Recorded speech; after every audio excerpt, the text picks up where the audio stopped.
Prayers, tears, and solemn visits to mass graves marked the start of commemorations Friday across tsunami-hit nations for the 220,000 people who perished when giant waves decimated coastal areas of the Indian Ocean a decade ago. On December 26, 2004, a 9.3 magnitude earthquake off Indonesia's western tip generated a series of massive waves that pummeled the coastline of 14 countries as far apart as Indonesia, Thailand, Sri Lanka, and Somalia. Among the victims were thousands of foreign tourists enjoying Christmas in the region, carrying the tragedy of an unprecedented natural disaster into homes around the world. A chorus of voices singing the Indonesian national anthem opened the official memorial at a 20-acre park in Indonesia's Banda, Aceh, the main city of the province closest to the epicenter of the massive quake and which bore the brunt of waves towering up to 35 meters, 115 feet, high. Thousands of corpses were sprawled in this field, Indonesian Vice President Yusuf Kala told the crowd of several thousand, many among them weeping. Tears that fell at that time. There were feelings of confusion, shock, sorrow, fear, and suffering. We prayed.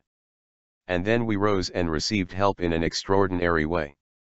Help came from Indonesia and everyone else, our spirits were revived, he said, hailing the outpouring of aid from local and foreign donors.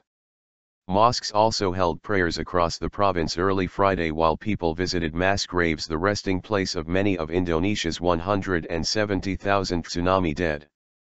In southern Thailand, where half of the 5,300 dead were foreign tourists, a smattering of holidaymakers gathered at a memorial park in the small fishing village of Banda, which was obliterated by the waves. As the ceremony began, survivors recounted stories of horror and miraculous survival as the churning waters, laden with the debris of eviscerated bungalows, cars, and boats, swept in without warning, killing half of the village's inhabitants. Swiss national Raymond Moore said he noticed something was amiss when he saw a white line on the horizon rushing towards the beach where he and his wife were having breakfast. I told my wife to run for her life, it wasn't a wave but a black wall, he said, describing being caught up in the water moments later like being in a washing machine.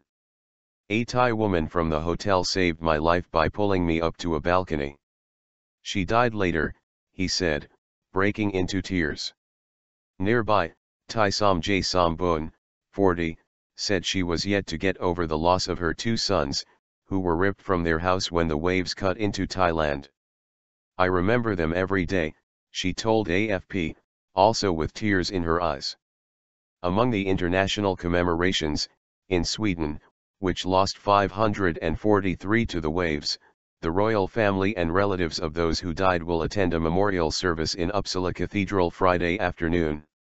Disaster-stricken nations struggled to mobilize a relief effort, leaving bloated bodies to pile up under the tropical sun or in makeshift morgues. The world poured money and expertise into the relief and reconstruction, with more than $13.5 billion collected in the months after the disaster. Almost $7 billion in aid went into rebuilding more than 140,000 houses across Aceh, thousands of kilometers of roads, and new schools and hospitals. Tens of thousands of children were among the dead. But the disaster also ended a decades-long separatist conflict in Aceh, with a peace deal between rebels and Jakarta struck less than a year later. In Sri Lanka, where 31,000 people perished, preparations were underway to hold a memorial at a railway site where waves crashed into a passenger train, killing 1,500 people. Ahead of the ceremony, a train guard who survived told AFP a lack of knowledge of tsunamis in a region which had not experienced one in living memory led to more deaths than necessary. We had about 15 minutes to move the passengers to safety. I could have done it. We had the time, but not the knowledge, 58-year-old Wanagaratne Karanatilak said. To plug that gap, a pan-ocean tsunami warning system was established in 2011, made up of sea gauges and buoys, while individual countries have invested heavily in disaster preparedness. But experts have cautioned against the perils of disaster amnesia creeping into communities vulnerable to natural disasters.